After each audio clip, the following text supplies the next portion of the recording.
Morning.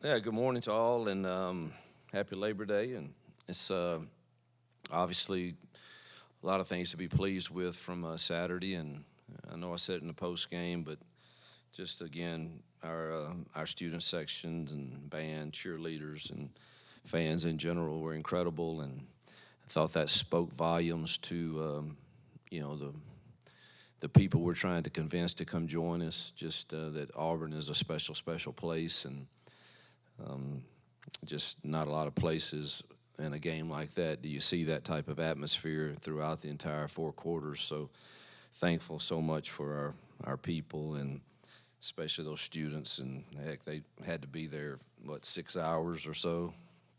And that's pretty incredible support. So thankful for that. A lot of good things. You know, I'll go through Monday's the truth for our team here in a few minutes when I meet with them. And defensively, there was, I thought the effort was really good. I thought they ran to the football. I thought we tackled fairly well. And we were 9 of 14 3 and outs, and we limited the explosive plays. So I thought all of that was positive. Special teams were really positive. Had a punt return, an explosive punt return, and then had a block punt for a TD. Field position battle we won. Effort was good, and we played a lot of kids on special teams, and so that was really good. And obviously the 7 touchbacks and field goal was efficient. So Towns did a really nice job for us there. Offensively, we started fast and played physical up front. Thought the effort was good there. 16 explosive plays, 9.8 yards a carry. Only had 1 penalty on offense, and just thought that was, and our red zone scoring was really good. So a lot of positives to take from there. Obviously, we have some negatives too that I'm sure you'll ask me about, and we can go over. But it was a good film to watch for our first game. Obviously, some things to clean up and get better on. Biggest thing, 2 turnovers. We can't do that, and we've got to get the ball has to be the priority.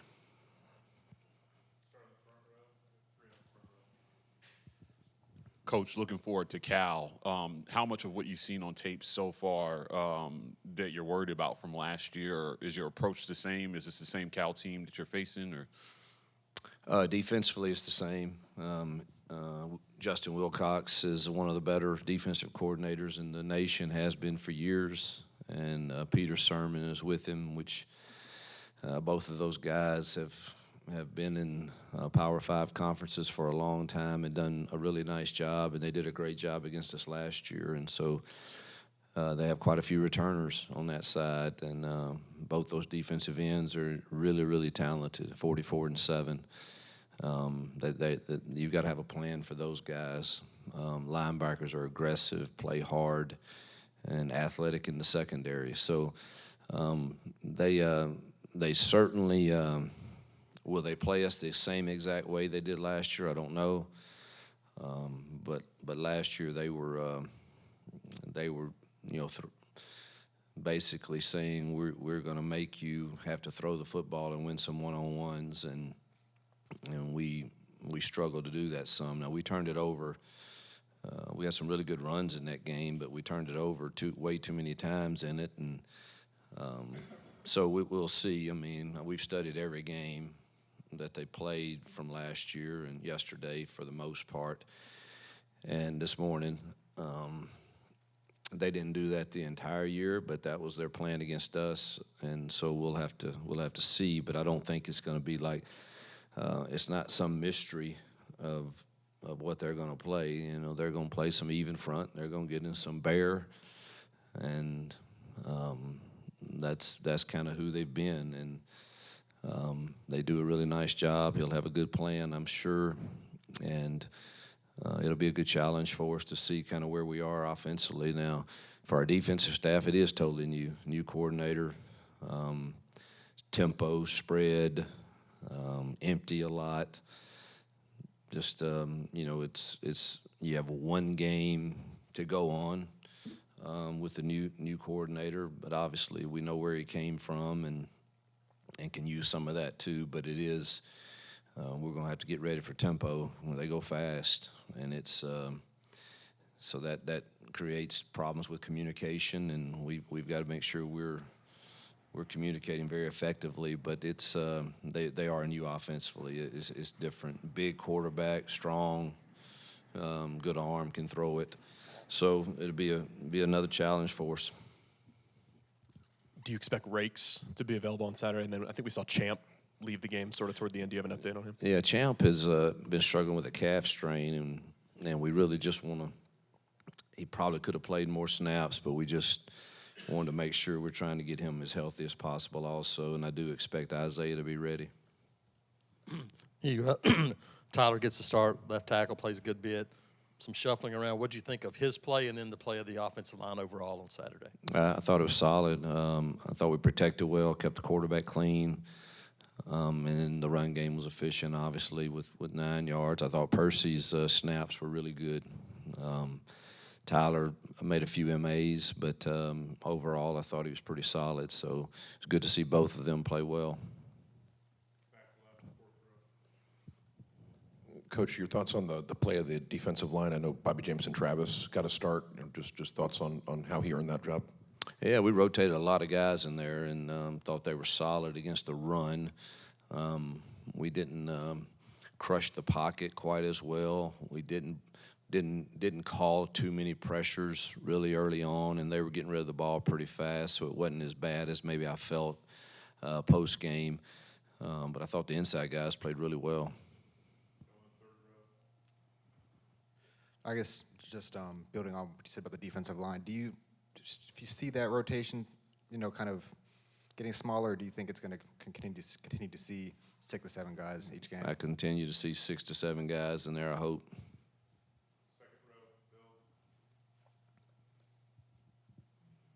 How do you feel about the young DBs Saturday? How'd they play? We've got some improving to do.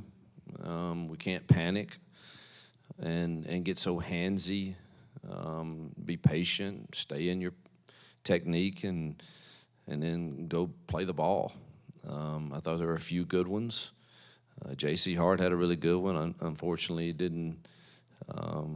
And he was beating himself up pretty good. But one thing I'll say about him is, he had that, and he turned around and made the tackle that saved them from scoring, and then we held them out of the end zone, and actually they missed a field goal too. So you don't ever quit. He gave great effort, but obviously we'd like to see him get that pick also. And he's young, but has talent, and I thought Can Lee was pretty solid. Keontae was solid for the few snaps he played. Kite was pretty decent. So safety, we got some communication things we got to get cleaned up for sure. Particularly when you roll in the young kids like Caleb and Harris and Sylvester, we're going to need them, and we got to make sure our communication gets cleaner. Obviously, you guys use the freshman receivers a lot, and they made plays. How did you feel about them? You talked about missed assignments and just kind of the mental side. How do you think they did in their first game in that aspect? Yeah, really good, really. There were a few routes that were a little short, but outside of that, it wasn't really any MAs, no wrong routes or so it was pretty basic game plan. This week will be more extensive, so we've got to get some good work in today, Tuesday, Wednesday, Thursday, Friday, all the way up. But thought they handled their first real live go in front of a lot of people. I thought they handled it really well. I should have asked this last week, but your theme for fall camp was gratitude. Has it changed this season, and does it change by week? Gratitude was the entire fall camp theme, and it will be an undercurrent theme for the rest of the season. But yeah, every week kind of takes this life of its own. Like last week's theme was "What's in your hand," and I went through, what I think is in their hands that they really have control over, and those were talent and time. Our culture's in their hands. Being coachable is in their hands, and the resources and blessings that they receive from being at Auburn is in their hands. So those are 5 things that I encourage all of us to surrender for the greater good. Yes, you're talented, but you have 0 chance at winning a game by yourself. And who cares if you don't get as many touches as you want? We won. We should celebrate together. You should celebrate for your teammates, and that's a constant battle with this idea of I need mine, and I get all of that. But great teams, truthfully, they surrender that to the greater good for the team. And time, I think, is always a challenge for most people, not just players. Of, if I'm using my time wisely, what does that look like? And it's the temptation today, I think, is for so many that you have idle time and you spend it doing things that aren't profitable for you long term. Obviously, the culture is in their hands, and I think the greatest thing we can do for each other in culture is have positive peer pressure that's created from within the locker room. And when you empower those players to have that, and they do it the right way, I think it's very, very uncomfortable to not be a part of that. Coachable, obviously, there it is. Can I coach you hard and you receive it and still know that I still care about you? And then resources, obviously, they're blessed with scholarships and some financial money and all of those things. And obviously, we want to give back, and we were able to last week. We have Auburn for Others, and we finally have it in Alabama, and many of them decided to give portions of their NIL along with resources that Jill and I provide for this to meet the needs of 13 families in the state of Alabama to help keep their children out of the foster care system. And that's something I'm really, really proud of our kids that said, Coach, I want to help and be a part of that. And I hope that continues to grow throughout the year as we continue to meet needs in the state of Alabama for the orphan and foster care systems.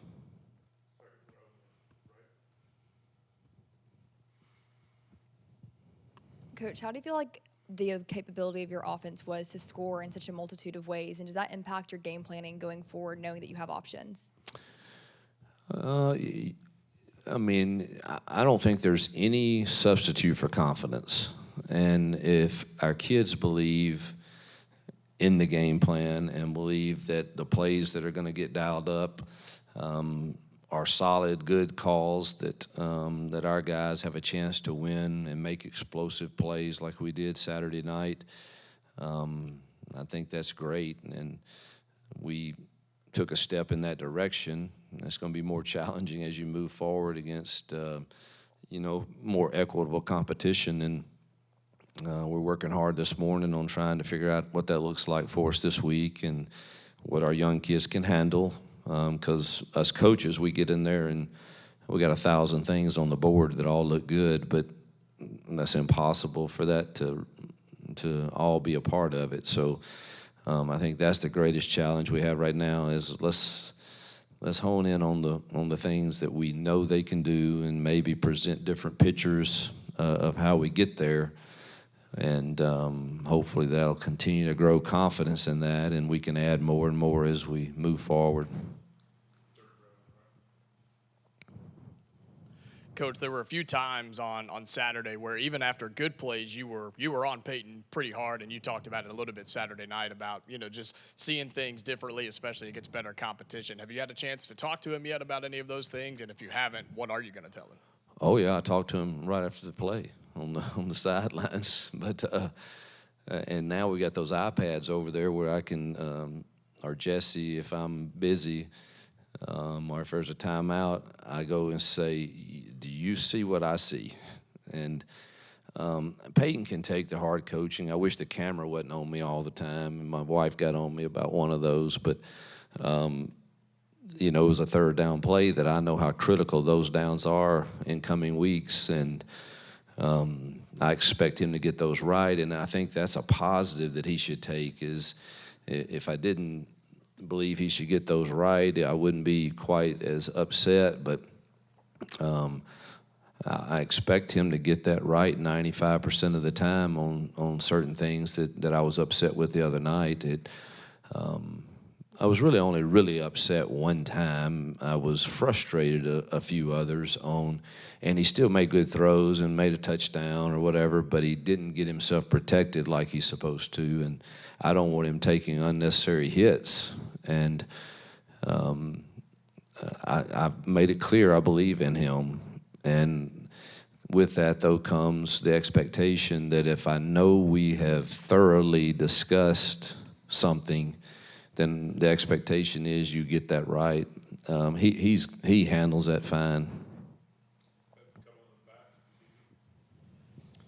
Hey, Coach. Just wanted to get your overall thoughts on the performance of Hake Brown, and obviously when the competition steps up, if he is thrusted into the starting position, do you have confidence that he could lead the offense as capable as Peyton has? I'm confident in him. The guy's a gamer. I think he was 3 of 5, and with one drop right in the hands, so he should have been 4 for 5. And when the RPO was supposed to be thrown, he threw it. When it was supposed to be handed off, he handed it off. And we weren't calling a plethora of things at that point, but the things that got called, he was 100% on execution. So confident. Holden missed one. Other than that, he executed well. So I'm confident. Coach, obviously similar position to last year, a big win heading into this Cal game. Offense take a step back in that game. Does this feel like a moment, especially for that unit, to show the difference from last year to this year? And you spoke about confidence earlier. Where is that confidence with this unit, especially winning those one-on-ones? Well, they're really confident right now, I'm sure. After Saturday, we'll see.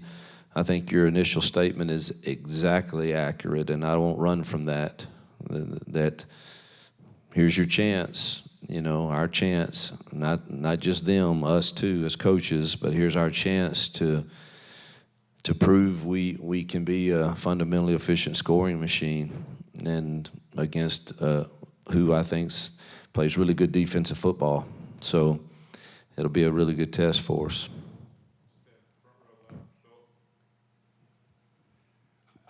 You have been a head coach twice in the SEC and twice in the Group of 5. Could you just talk about the difference in those two levels as far as a coach, as a head coach? Game planning is the same, other than at this level, they're bigger and faster, and it made like we better have a plan for 44-7. That may not be the case in every Group of 5 that you play, but I don't think there's much difference really in the game planning, the play calling, the fronts. There's only so many defenses you can run, so many offenses you can face, and I think coaches are all good. There's good coaches at every level that have their kids prepared. It's just you get in this league and it's bigger and faster and stronger, and you got to make sure your calls make sense with matchups. Particularly in critical downs. Well, recruiting's a beast. Yeah, totally different. Yeah, that's the biggest difference. You just nailed it. Recruiting is it is a nonstop, never-ending battle in this league. Even if you have great commitments like we do, it's just. So it's a battle. It's not near the same at a Group of 5 with that, for sure. Coach, you said repeatedly in the fall that at some point the tape has to become the resume. After looking at the tape from Saturday, did any guys take any steps? I know Malcolm started. Did he do well enough to maybe earn the start versus Cal, or what other guys stood out? Yeah, I want to say this again about starting. I don't care. I don't care if it's Malcolm that started. He started because we had a specific play. Robert probably is going to start most games because of the experience, but it literally is a free rotation between Robert, Malcolm, and Sam at that slot position, and rotating those outside guys between Perry and Dre and Cam and Camden and Caleb. We feel confident. So I don't want any of them playing tired. If they have to run a streak route and it's an incomplete pass or something, they shouldn't be in there the next play. So it's really, I'm not as caught up on who's running out there first. Malcolm did because, again, we felt like his skill set was best for that play. And but that doesn't mean that I deem him in a role over Robert or over Sam. It's. I'm sorry, Coach. Is that the same for the rotation on the offensive line with the stuff you said you were trying to figure out there? No, O-line's quite different than receivers. Receivers free rotate, but when we start a possession with the O-line, they're going to roll that possession. And do I want to keep them fresh? Yes, and rotate some bodies, but that's kind of pre-planned, like, hey, the third series, we're going to do these subs. It's not quite like the receivers where, play in, play out, you could have a different guy out there. You mentioned how this Cal defense is very comparable to last year. Do you, at any point this week, go have a chat with Sam Jackson about some of that, or is that not something you're going to do? I may talk to him, but